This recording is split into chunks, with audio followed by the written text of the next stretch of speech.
Bro, ലഡാക്കിലേക്ക് പോകാൻ best bike ഏതാ, ഏറ്റവും നല്ല ബൈക്ക് ഏതാ, ഏറ്റവും അനുയോജ്യമായ ബൈക്ക് ഏതാ? ഇതാണ് ഞാൻ പിന്നീട് ഏറ്റവും കൂടുതലായിട്ട് കേട്ടിട്ടുള്ള ചോദ്യങ്ങൾ.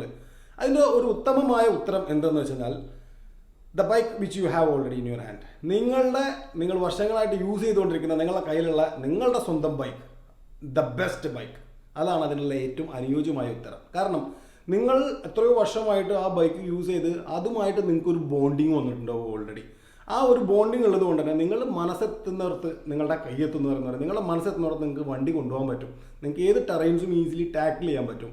അതുകൊണ്ട് നിങ്ങളുടെ ശരീരമായിട്ട്, നിങ്ങളുടെ ബോഡി ലാംഗ്വേജുമായിട്ട്, നിങ്ങളുടെ ഫിസിക്കുമായിട്ട് ആ വണ്ടി നല്ല രീതിയിൽ ഇഴകി ചേർന്നിട്ടുണ്ടായിരിക്കും. സോ ആ വണ്ടി കൊണ്ട് നിങ്ങളൊരു റൈഡ് പോയി വരുന്നതായിരിക്കും ഏറ്റവും ബെസ്റ്റ് എന്ന് എനിക്ക് പറയാനുള്ളത്. അത് ഡിപ്പെൻഡാണ്. അത് പറയാൻ കാരണം 10 വർഷമായിട്ടും 15 വർഷമായിട്ടും 5 വർഷമായിട്ടൊക്കെ യൂസ് ചെയ്യുന്ന സ്പോർട്സ് ബൈക്കുകളും നോർമൽ റൈഡിന് യൂസ് ചെയ്യുന്ന, നോർമൽ ഡെയിലി കമ്മ്യൂട്ടിങ്ങിന് യൂസ് ചെയ്യുന്ന ബൈക്കുകളൊക്കെ കൊണ്ട് എൻ്റെ കൂടെ ആൾക്കാർ റൈഡിന് വരാറുണ്ട്.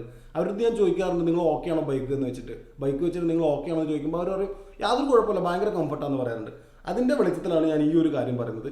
പിന്നെ പുതിയ ബൈക്ക് നോക്കുന്ന ആൾക്കാരാണെന്നുണ്ടെങ്കിൽ റൈഡിന് വേണ്ടിയിട്ട് നിങ്ങൾ ഒരിക്കലും പുതിയൊരു ബൈക്ക് നോക്കരുത്. അല്ലെങ്കിൽ ഒരു പുതിയ ബൈക്ക് എടുത്ത ഉടനെ നിങ്ങളൊരു ലോങ് ഡിസ്റ്റൻസ് ട്രാവലിന് വേണ്ടിയിട്ട് മുതിരരുത്. കാരണം ആ ബൈക്കുമായിട്ട് നിങ്ങൾക്കൊരു കണക്ഷൻ വരാനുണ്ട്. അറ്റ്ലീസ്റ്റ് ഒരു മാസമെങ്കിലും നിങ്ങളൊരു ബൈക്ക് നല്ല രീതിയിൽ ഉപയോഗിച്ച് നല്ലൊരു കണക്ഷൻ വന്നതിന് ശേഷം ആ ബൈക്ക് കൊണ്ട് ലോങ് ഡിസ്റ്റൻസ് റൈഡുകൾ പോകാൻ വേണ്ടി ശ്രമിക്കുക.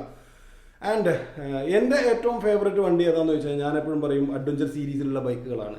അതിൽ കുറച്ചും കൂടിയും സേഫ്റ്റി ഫീച്ചേഴ്സും കൂടുതൽ ഞാൻ ഇമ്പോർട്ടൻസ് കൊടുക്കും. വെറും അഡ്വഞ്ചർ മാത്രമല്ല, കുറച്ചും കൂടി സേഫ്റ്റി ഫീച്ചേഴ്സും കൂടി ഇമ്പോർട്ടൻസ് കൊടുക്കുന്ന അഡ്വഞ്ചർ ബൈക്കുകളായിരിക്കും ഞാൻ എപ്പോഴും യൂസ് ചെയ്യുന്നത്. കാരണം ഞാൻ എല്ലാ ടൈപ്പ് ഓഫ് ബൈക്സും യൂസ് ചെയ്തിട്ട് റൈഡ് ചെയ്ത് നമുക്ക് അവസാനം ഒരു കംഫർട്ട് കിട്ടിയത് ഈ അഡ്വഞ്ചർ സെഗ്മെൻറ്റിലാണ്. നമുക്ക് ലോങ് ഡിസ്റ്റൻസ് റൈഡ് ചെയ്യുമ്പം യാതൊരു രീതിയിലുള്ള ക്ഷീണമോ കാര്യങ്ങളോ അല്ലെങ്കിൽ ബാക്ക് ഇഞ്ചുറി, ബാക്ക് പെയിനോ അങ്ങനെ സ്ട്രെയിനോ ഒന്നും വരാറില്ല. അതുകൊണ്ട് എൻ്റെ ഏറ്റവും ഫേവറേറ്റ് വണ്ടി അതാണ്. ഇനി നിങ്ങൾ ഒരു ബൈക്ക് പുതിയത് മേടിക്കാൻ പോവുകയാണ് ഈ റൈഡിന് വേണ്ടിയിട്ട് എന്നുണ്ടെന്നുണ്ടെങ്കിൽ ഒരിക്കലും ആരും പറയുന്നത് കേട്ടിട്ട്, അവരുടെ അഡ്വൈസ് കേട്ടിട്ട്, അവരുടെ റിവ്യൂ കേട്ടിട്ട് ഒരു ബൈക്ക് പോയി മേടിക്കരുത്. നിങ്ങളുടെ ഫിസിക്, നിങ്ങളുടെ ബോഡി ലാംഗ്വേജ്, നിങ്ങളുടെ വെയിറ്റ്, നിങ്ങളുടെ ഹൈറ്റ് എല്ലാം നോക്കി അതിന് സ്യൂട്ടാവുന്ന ഏറ്റവും നിങ്ങൾക്ക് ഇഷ്ടപ്പെട്ട ഏറ്റവും കംഫർട്ടായിട്ടുള്ള സെഗ്മെൻറ്റിൽ പെട്ട ബൈക്കുകൾ മാത്രം നിങ്ങൾ പോയി ചൂസ് ചെയ്യുക.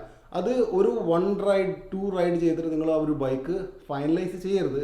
നിങ്ങൾ എപ്പോഴും ആ ഒരു ബൈക്ക് അറ്റ്ലീസ്റ്റ് 2 to 3 ഡേയ്സ് എങ്കിലും ഒരു ബൈക്ക് നിങ്ങളുടെ കൈവശം വെച്ച് നിങ്ങളൊന്ന് ഉപയോഗിച്ച് നോക്കാൻ പറ്റുന്ന രീതിയിലുള്ള ഒരു ഫെസിലിറ്റീസ് നിങ്ങൾക്ക് കിട്ടുകയാണെങ്കിൽ അങ്ങനെ ട്രൈ ചെയ്തതിന് ശേഷം മാത്രം ഒരു പുതിയ ബൈക്കിലേക്ക് പോവുക. ആൻഡ് ഏത് ബൈക്കാണെന്നുണ്ടെങ്കിലും നിങ്ങൾ കൊണ്ടു നടക്കുന്ന പോലെ ഇരിക്കും ബൈക്ക് നിങ്ങൾക്ക് തരുന്ന response.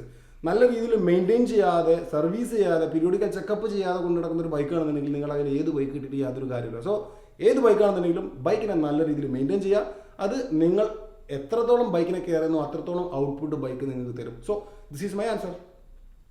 Stay tuned for next question. Bye bye. Till then, signing out. T Clan Riders.